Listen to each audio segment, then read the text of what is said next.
Bonjour à toutes et à tous, je vous remercie d'être là aujourd'hui pour le 16e épisode de ma chaîne YouTube.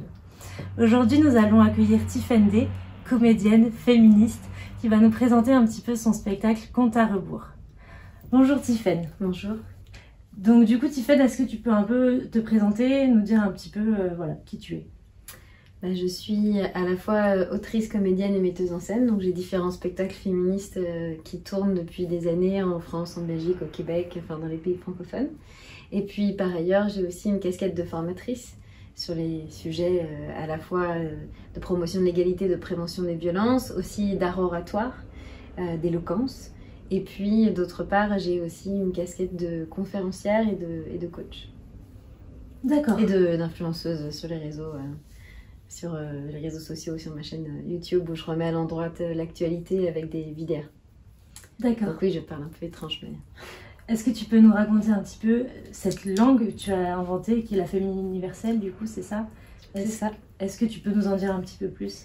Alors, quand j'ai voulu écrire l'un de mes spectacles qui s'appelle Compte à rebours, que justement, dont on va parler aujourd'hui, j'ai commencé à l'écrire en 2012 et on est largement avant MeToo, enfin voilà, c'est le monde d'avant. Et puis je voulais remettre à l'endroit les contes de fées de manière féministe en donnant en fait une nouvelle lecture. Qu'est-ce que c'est la vie de ces héroïnes, et puis pour qu'on puisse mieux comprendre leur parcours, donner des outils de compréhension des systèmes d'oppression, qu'est-ce que c'est les stratégies de l'agresseur, comment est-ce que ça fonctionne les mémoires traumatiques, etc. Enfin, donner des outils tout en proposant un imaginaire égalitaire où on puisse s'identifier aux héroïnes parce qu'elles sont valorisantes et valorisées enfin. Et puis j'ai commencé à vouloir écrire la première phrase des contes, ce fameux « Il était une fois ». Et j'ai eu un sacré problème puisque j'ai pas pu écrire les deux premières lettres. Il y avait ce « il » là, ce mec qui voulait commencer mon livre féministe. Et en plus, c'est une fois qu'elle était, donc c'était pas logique. Et je me suis dit que j'allais avoir du mal à créer une œuvre féministe avec des outils qui détruisent nos idées féministes et le simple principe d'égalité, en fait, déjà. Et comment est-ce que je pouvais écrire un ouvrage féministe avec une langue qui dit qu'on n'existe pas, qu'on passe en seconde, etc., etc. Donc j'ai écrit « Elle était une fois ». Bien sûr, et puis j'ai tiré les fils et au fur et à mesure, il y a énormément de choses qui sont venues et ça m'a amené donc dans ma pratique par exemple en entreprise ou quand j'interviens ou plutôt avec ma casquette de formatrice, je vais parler en inclusive, mais là carrément je propose une langue que j'ai appelée la féminine universelle. Il y a plein de propositions pour démasculiniser la langue, hein, de chercheuses, d'artistes, de tous les pays depuis des dizaines d'années. Et moi, donc, j'ai voulu proposer cette féminine universelle où je féminise toutes. D'une part parce que ça emmerde énormément les masculinistes de toutes espèces, à commencer par l'Académie française évidemment, mais en plus parce que ça fait entendre comme d'ordinaire tout est masculinisé et ça ouvre aussi des horizons de création, de possibilités. Et puis enfin, je trouve qu'il y a... en fait, il y a quelque chose, moi, qui me redresse, qui me fait de la bienne. Et dans la salle aussi, c'est souvent, ou même à la lecture, c'est souvent ce que les femmes me disent, c'est que pour une fois, elles s'entendent exister. Réellement, c'est comme le langage structure la pensée. Si on parle de manière inégalitaire, on pense de manière inégalitaire et on agit on encourage, on a du mal à se libérer, à s'émanciper des inégalités. Donc c'est ça le but et c'est pour ça qu'on va entendre que je féminise la langue. D'accord, merci Tiffaine. Est-ce que pour toi les contes sont un reflet de notre société du coup? C'est-à-dire que au départ c'était de la matière vivante, les contes c'était de l'art oratoire, c'était des histoires qu'on racontait aux enfants. Et à ton avis, qui c'est qui racontait des histoires aux enfants? Sans trop de suspense, les mères. Donc je pense que les contes racontaient d'autres morales, d'autres histoires. Après, on a très peu de traces de tout ça. Et puis, ça va être réécrit au XVIIIe siècle et au XIXe siècle ensuite par des espèces de puritanistes allemands, protestants, intégristes, que sont notamment les fameux Grimm-Perrault, etc. Et donc là, on va se servir de ces contes, d'une part pour faire passer des messages de propagande misogyne, misopédique aussi, donc la misopédie, la haine des enfantes et des enfants, mot qu'on devrait connaître comme misogynie. Et puis, ça va aussi transmettre des valeurs classistes, racistes, etc., etc. Et on va pouvoir, avec ces histoires-là, avec les morales qu'elles portent, porter très efficacement la propagande du patriarcat. On peut vous donner un exemple rapidement. Donc, il y a le petit chaperon rouge, cette petite fille qu'on envoie très jeune à travers la forêt alors qu'elle est dangereuse. C'est une question, pourquoi fait-on cela? Et puis, donc, il y a ce truc-là où on lui dit, si tu t'arrêtes pas, si tu parles à personne, si tu vas directement chez ta mère grand, si tu t'arrêtes pas à cueillir des fleurs ou des fraises ou que sais-je, elle ne va rien t'arriver. Sauf que elle voit des belles fleurs, elle voit des bonnes fraises, donc elle s'arrête. Et puis quand le loup se pointe, qui n'est pas un loup, hein, qui est quand même l'allégorie d'un pédocriminel, mais on va jamais montrer, pratiquement jamais, à part dans Barbe Bleue, que en fait l'agresseur est un homme. En fait, souvent c'est soit un animal, soit un ogre, soit un troll, soit enfin autre chose. Alors que quand c'est des femmes, les sorcières c'est des femmes. Enfin là c'est très clair. Avec cette inversion de la culpabilité où on n'arrivera jamais à être entre nous des alliés, etc. Et ce mot de sororité qui va nous être carrément retiré du dictionnaire, donc comme ça c'est réglé. On peut même pas penser se rassembler. Et donc là, on va avoir le loup qui arrive à piéger la mère grande et puis le chaperon rouge. Il y a différentes versions, mais enfin en général, ils les bouffent toutes les deux. Il y a une version où elles sont sauvées par un chasseur, donc là c'est la grande arnaque de nous faire croire que c'est des hommes qui vont nous sauver des hommes. Et puis, en fait, la morale de cette histoire, c'est que si elle avait écouté sa maman, si elle s'était pas arrêtée il lui serait rien arrivé. Donc, sous-entendu, c'est vraiment ce qu'on vit quand on va porter plainte parce qu'on a été agressé, mettons dans la rue, etc. On va nous demander, mais pourquoi vous étiez là à cette heure-là? Comment est-ce que vous étiez habillée? Et c'est vraiment de cette inversion de la culpabilité-là qu'on se gobe avec ce conte de finalement, c'est la petite fille d'être responsable qu'il lui arrive rien et c'est parce qu'elle a fauté, finalement, qu'elle a été bouffée. Alors que, donc, le loup, c'est la métaphore du pédocriminel. Et non, c'est au pédocriminel de pas commettre des crimes. Et c'est pas à nous de nous protéger. Quoi qu'on fasse, on pourrait se balader à poil dans une forêt et traîner toute la nuit. Il devrait rien nous arriver. Et donc, c'est vrai, par exemple. Et c'est pour ça que les contes ont été utilisés vraiment comme outil de propagande, en fait. Et c'est très puissant, puisque c'est des contes qu'on va nous raconter quand on est petite et petit, très jeune, qui font partie d'un imaginaire commun, tout le monde a les mêmes références, et donc on va se rendre compte que ça va servir à faire peur, souvent que les enfantes et les enfants ont peur du loup, des sorcières, ça va mal diriger à la fois la haine, à la fois la peur dès notre enfance, ça va brouiller les pistes, et puis ça va donner évidemment des représentations de ce que devraient être les femmes en termes de ménagères, en termes de il m'arrivera rien dans ma life jusqu'à ce qu'un type se pointe, et soudain il va m'emmener dans son royaume lointain, très lointain, où je connais personne. En fait, c'est une stratégie de l'isolement encore. Et en fait, il n'y a pas pendant très longtemps, on n'a pas eu ces images-là de femmes qui vraiment vivaient des aventures, qui n'étaient pas nécessairement amoureuses d'un mec, qui attendaient rien ni personne pour vivre, et puis qui n'étaient pas au service d'autrui, et qui n'étaient pas nécessairement des espèces de poupées Barbie selon les critères de beauté aléatoires d'une époque, etc. etc. Et donc, c'est pour ça que moi j'ai voulu travailler là-dessus. C'est une matière très très forte par rapport à ce qu'elle raconte, à ce qu'elle porte de valeur. Et donc si au lieu d'en faire une propagande à l'inégalité, on en faisait enfin une imaginaire à rêver au contraire des situations de respect mutuel, d'égalité, etc. D'une part, voilà, ça permet de transmettre des outils de prévention, etc. Mais ça permet aussi de pouvoir faire rêver à un monde d'égalité. Et ce à quoi on rêve, c'est ce qu'on se met à désirer. Et donc c'est ce vers quoi on va quand on est adulte. Et c'est extrêmement puissant en fait, comme imaginaire.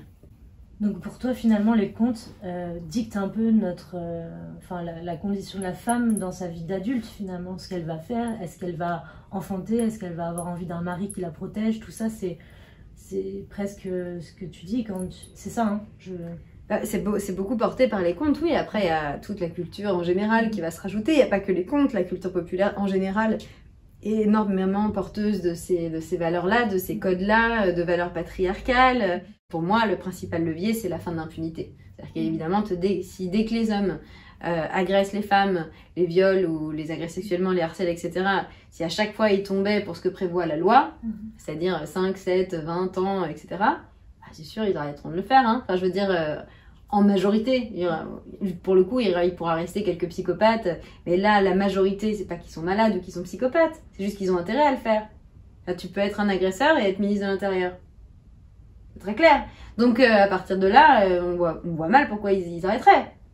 Les chiffres montrent que 99% des violeurs ne passeront pas par la case prison. Bah écoute, dans les faits, ils ont le droit.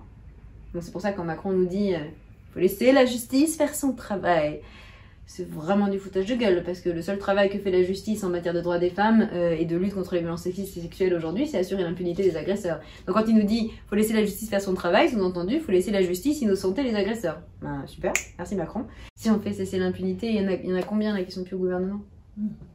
Et donc même si c'est pas eux directement, c'est leurs potes, ils ont aucun intérêt. Et puis même, le fait qu'on subisse des violences sexuelles, c'est ça en fait le premier déterminant qui fait qu'on croit en soi ou pas, qui fait qu'on s'aime ou pas, qu'on a de l'estime de soi ou pas, et donc on va avoir telle ou telle prétention à faire tel ou tel métier, telle ou telle carrière, avoir telle ou telle responsabilité, etc. C'est ça le premier déterminant. Pourquoi est-ce qu'il y a des violences sexistes et sexuelles? Mais parce que ça détruit les femmes. Parce que ça les abîme tellement qu'après elles ont du mal à croire en elles-mêmes, et puis du coup elles sont plus autant des concurrentes sur le marché du travail, comme dans la famille, et puis messieurs gardent le pouvoir. Dans ton spectacle, Tiffaine, tu parles de violence notamment dans le conte de Cendrillon que tu reprends. Et justement, on se pose la question de... tu mets pas en scène des violences physiques, mais tu mets plutôt en scène des violences psychologiques et verbales, si on peut dire ça comme ça. L'isolement, toutes ces problématiques en fait liées à l'emprise. Est-ce que tu peux nous en dire un peu plus sur ce sujet? Oui, alors le personnage de Cendrillon, moi quand j'étais petite, j'ai rêvé avec le Disney comme beaucoup de gens, hein. C'est d'ailleurs pour ça que je travaille cette matière-là, c'est qu'on rêve avec ce qu'on a quand on est gamine. Mais il y avait quand même un truc qui attirait mon attention, notamment, c'est que, soi-disant, elle était... alors déjà, elle est méchante, c'est toujours des femmes, hein, sa belle-mère, ses sœurs, évidemment, voilà. Ses sœurs qui la détestent parce qu'elle serait plus belle. Donc, en fait, sous-entendu, elles, comme elles sont pas dites belles, elles n'auraient aucune valeur, donc il ne reste plus qu'à être méchante. Donc déjà, quel sort est fait à ces personnes-là, voilà. Et puis, de toute façon, la marâtre, la belle-mère, elle est âgée. Donc, nécessairement, t'es âgée, t'es plus sexualisable, violable comme ils veulent, voilà. Donc, forcément, tu te transformes en sorcière. Enfin, le seul moment où on est acceptable, c'est le moment où on va être approprié sexuellement. Donc, jeune et belle, quoi. Super. Donc déjà ça c'était insupportable, et puis je trouvais qu'il y avait une arnaque quand même de nous faire croire qu'elle était la servante chez les femmes, enfin avec les femmes qui vivent avec elle, mais qu'au moment où elle se marie, ils vécurent heureux, il y a beaucoup d'enfants, jamais elles vécurent heureuses, hein, t'auras remarqué. Beaucoup d'enfants, je sais pas, peut-être il est anti-contraception le monsieur, on ne sait pas. Et puis ça s'arrête là surtout. Il y a une espèce de suspense, mais on la sait qu'en fait c'est au moment où les femmes se marient que la charge, que l'exploitation domestique, que l'esclavage en fait domestique, et le fait que les hommes tirent bénéfice du travail domestique gratuit des femmes, puis après la charge éducative, etc. On la sait très bien. Enfin, il y a un livre qui vient de sortir de la sociologue Lucille Quillet, qui s'appelle « Ce que l'hétérosexualité coûte aux femmes ». Voilà, ça parle de ça en fait, et elle calcule ce qui se passe quand on est célibataire, femme et homme. Donc là c'est vraiment sur les couples hétérosexuels, et puis après quand on se met en couple, et en fait la conclusion c'est que quand les hommes se mettent en couple avec une femme, ils vont faire moins de tâches ménagères que quand ils étaient célibataires, alors que les femmes vont en faire beaucoup plus. Et puis quand les enfants arrivent, les hommes ça leur rajoute pratiquement rien, et les femmes ça leur rajoute énormément.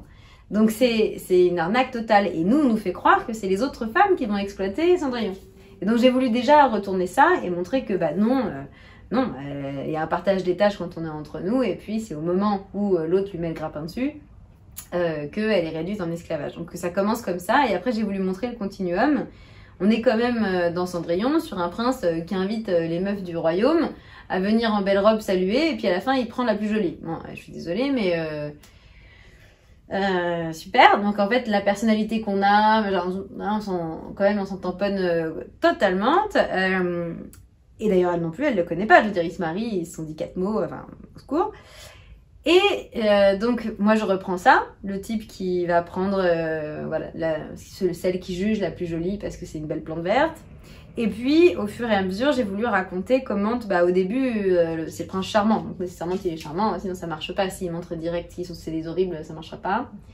Et puis, le côté sibyllin des stratégies de l'agresseur. Donc, ça va commencer par des réflexions négatives, des humiliations, de la dévalorisation. Et comment est-ce que tout ça, ça va faire baisser, elle, son estime d'elle.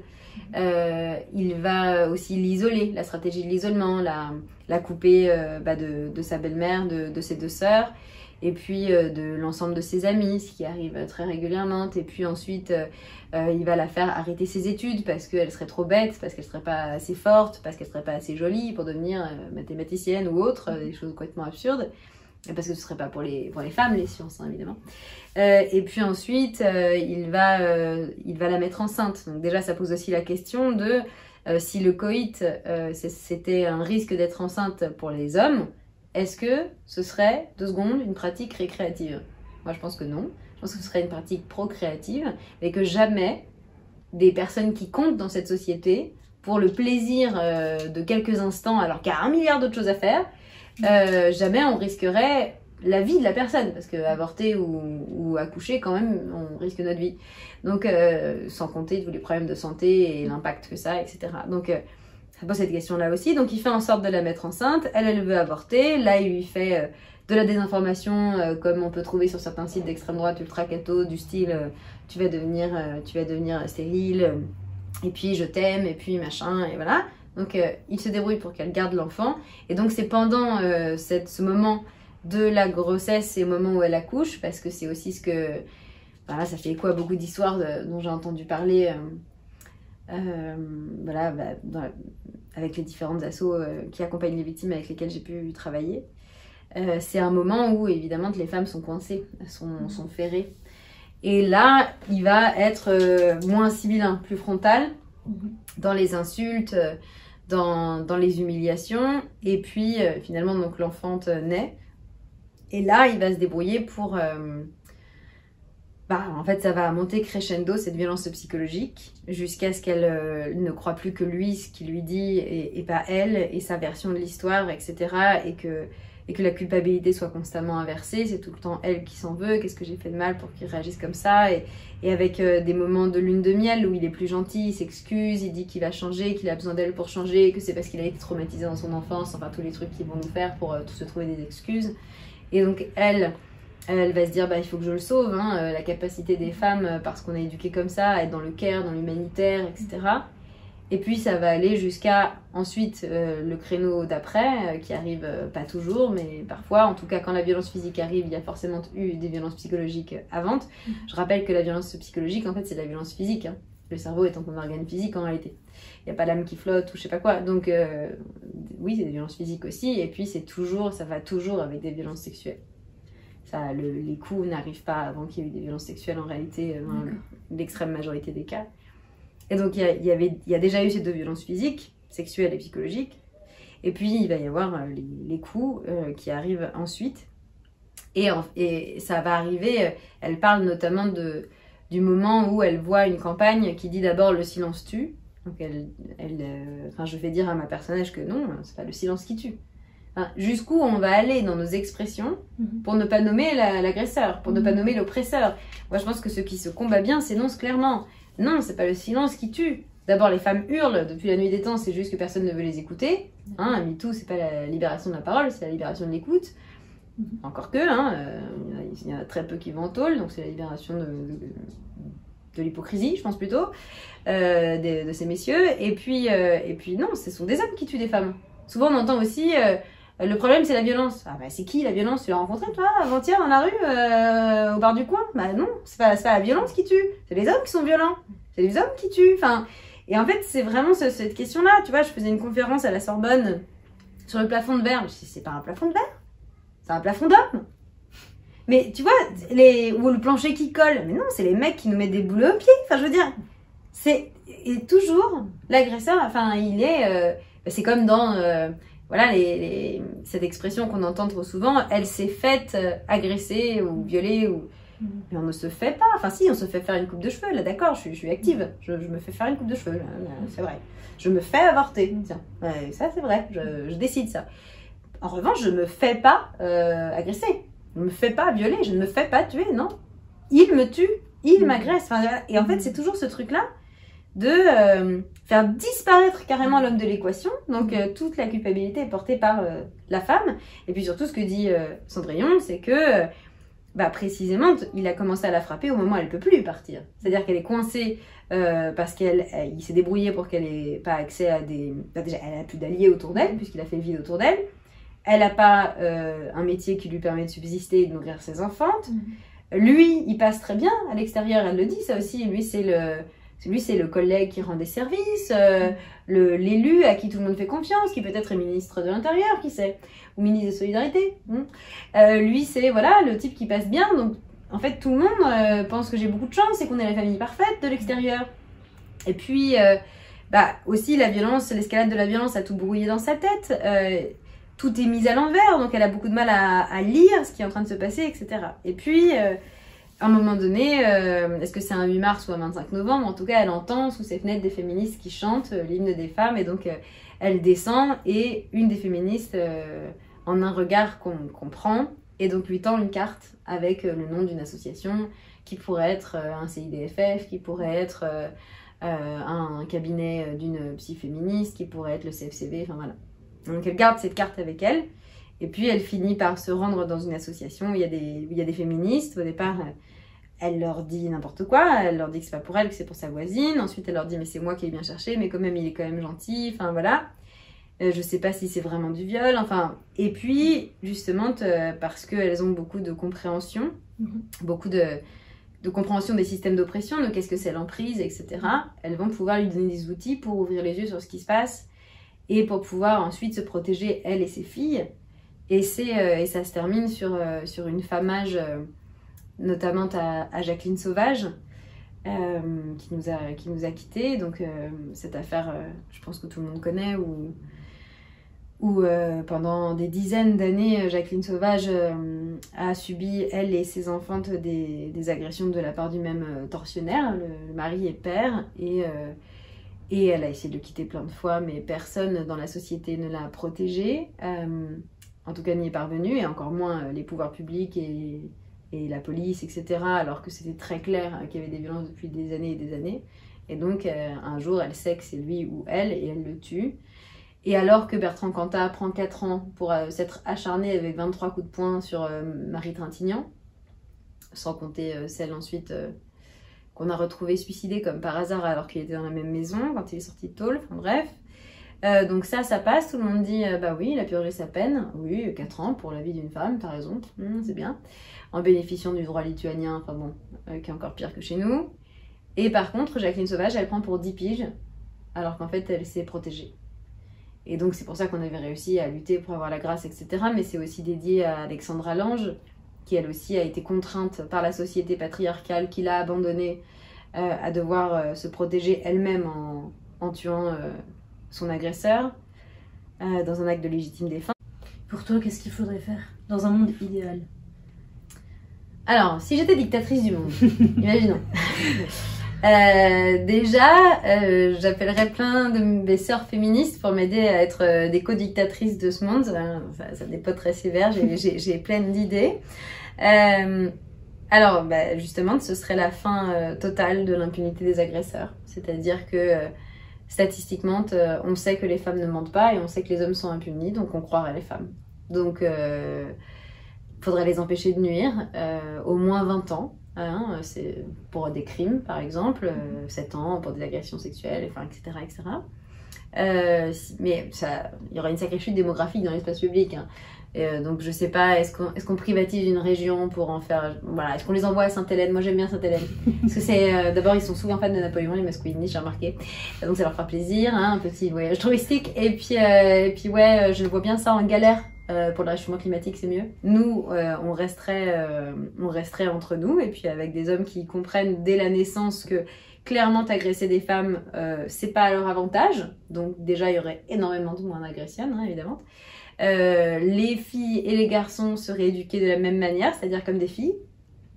Voilà, parce qu'en fait, l'éducation des filles, ça marche pas mal. Et puis oui, évidemment, pour celles qui voilà, pour les premières années, celles qui ont déjà subi des soins féministes gratuits, avec des professionnels formés, la formation de l'ensemble des personnes qui vont s'occuper des publics qui potentiellement peuvent être victimes, donc les personnes dans l'éducation, la santé, la police, la justice, les élus, enfin voilà. Ce qu'il faut retenir de cette vidéo, c'est que l'oppression envers les femmes commence déjà par la langue. C'est pourquoi Tifendé a inventé la féminine universelle pour montrer à quel point la langue française est masculinisée.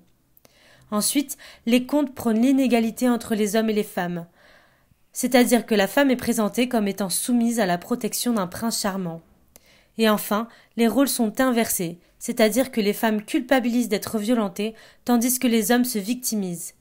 In fine, la culture patriarcale participe à l'impunité des agresseurs. Pour stopper les violences dans notre société, il est primordial de commencer par condamner les agresseurs. Aujourd'hui, seulement 1% le sont. Ensuite, il est essentiel de véhiculer partout l'image d'un homme à l'égal de la femme et ainsi en finir avec la culture patriarcale une bonne fois pour toutes. Et enfin, il est essentiel de former l'ensemble des professionnels impliqués dans la prise en charge des violences pour répondre au mieux aux besoins des victimes. Merci beaucoup d'avoir répondu à toutes nos questions. Avec plaisir. Et c'était très très intéressant, l'échange très très riche. Et je sais pas si tu as envie de dire autre chose ou... J'ai des versions de Compte à rebours pour les adultes, j'ai des versions pour les plus jeunes, enfin à partir du CP. Donc c'est des versions très différentes, c'est le même spectacle dans le principe, mais c'est pas exactement les mêmes personnages, les mêmes registres de langue, évidemment, la même durée, etc. Et puis donc ça peut aussi servir d'outil pour former, parce qu'il y a vraiment des outils concrets sur les phrases à dire, les phrases à pas dire, comment est-ce qu'on accueille un récit de violence, etc. pour les professionnels. Donc des fois, voilà, en parler aux élus, en parler au festival, en parler au lycée, au collège, aller dans les écoles. Des fois ça marche et puis moi je me déplace avec plaisir partout où l'on m'invite. Et puis, je vous encourage à venir rejoindre ma chaîne YouTube Tifendé, T-Y-P-H-A-I-N-E. Et puis ensuite, juste une D, parce que c'est un positionnement politique contre les patronymes. Et puis, sur Instagram, sur TikTok, sur Facebook, sur machin, là où vous êtes. Et merci pour cette invitation. Et merci pour ton travail aussi de thérapeute engagé. C'est essentiel. Merci Tifendé. Est-ce que tu as un spectacle prochainement, peut-être pour... de ton spectacle Compte à rebours, est-ce que tu as des dates, quelque chose? Oui, en fait, comme j'ai la tournée, donc sur mon site internet, si vous tapez Tifendé, vous allez trouver. Je mets les dates au fur et à mesure. Mais là, ce qui va arriver de manière récurrente, c'est que toutes les 2 semaines, j'aurai une récurrente au Café de la Gare à partir du 15 octobre. Je vous remercie beaucoup d'avoir visionné ce 16e épisode. J'espère qu'il vous a plu. Auquel cas, n'hésitez pas à l'aimer et à le partager autour de vous. Vous pouvez également me suivre sur mes différents réseaux sociaux. Je vous dis à très bientôt pour un prochain épisode.